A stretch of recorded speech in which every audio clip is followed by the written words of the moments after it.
দেশের রাজনৈতিক দলগুলো আসন্ন নির্বাচনকে ভাগ বাটোয়ারা নির্বাচনে পরিণত করতে চাচ্ছে। এনসিপি এর বাইরে থাকবে, তবে আদর্শের ভিত্তিতে যে কোনো জোট বা আলোচনায় আগ্রহী এনসিপি।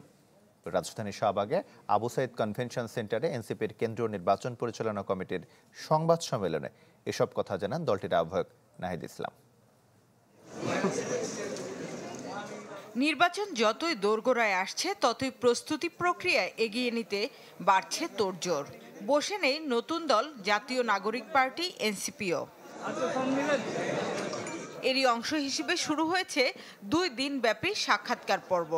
এতে যোগ দিতে মনোনয়ন প্রত্যাশীরা ভিড় করছেন রাজধানীর শাহবাগে আবু সাইদ কনভেনশন হলে। যারা এলাকার গডফাদার, সন্ত্রাসী, চাঁদাবাজ, ওনারাই এমপি হয়, ওনারাই নেতা হয়।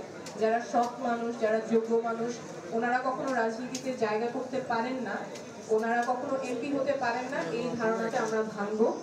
এ সময় সংবাদ সম্মেলনে দলটির উত্তরাঞ্চলের সংগঠকের দাবি, নির্বাচনে ব্যালট বিপ্লব ঘটাবে NCP.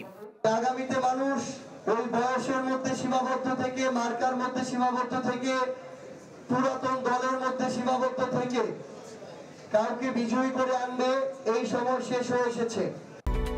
Japan Bangladesh joint venture company JBS holdings limited.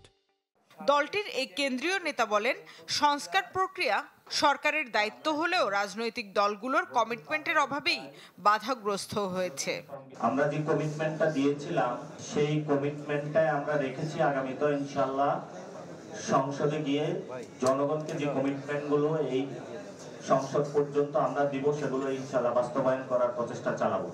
এনসিপির আহ্বায়ক বলেন, অতীতের বন্ধুপ্রতিম 2 দল এখন প্রকাশ্যে মুখোমুখি অবস্থান নিলেও তারা একই সাথে প্রশাসন দখলে মেতেছে, পারস্পরিক সমঝোতাও করছে।